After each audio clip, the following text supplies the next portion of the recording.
We're here in Des Moines, Iowa at the HR Roundtable that's sponsored by Ag Careers, and you and your associate just gave a fascinating presentation this morning about total rewards and how employees can be best compensated and what they're really looking for. One of the points that you brought out was in regard to generational differences. Can you tell us a little bit about that?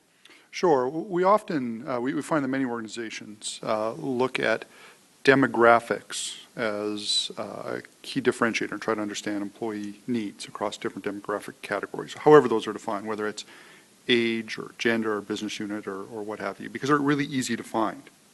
You can identify those people, you can tell if somebody's male or female, and you can assume that they might have some sort of difference in their needs. Typically, though, what we find is that they really don't. That pure demographics, in many cases, are a poor predictor of what people are looking for. Instead, we think that if you were to do some research, you could easily gain a better understanding by looking at people's preferences, what their preferences are for rewards, which is really just beyond compensation. It's really everything that an organization gives to its employees. And you'll find that if you look at people's preferences, there's very distinct needs, right? So whether somebody's a young worker or an older worker, they might have a certain need for retirement security or life insurance or health care or whatever. But those needs and preferences will vary across all demographics. Gave an example about surveys that you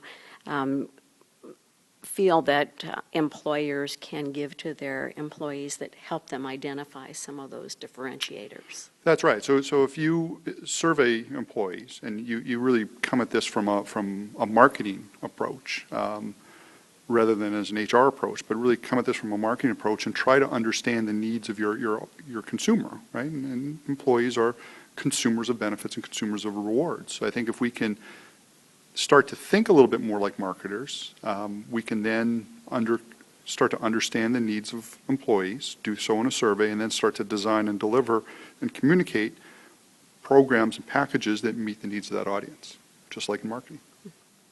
Well, certainly a different way of looking at meeting the needs of employees than maybe we've heard before, and we will be following up with articles on the website as well as in the magazine. Tim, thank you so much for joining us. Thank you.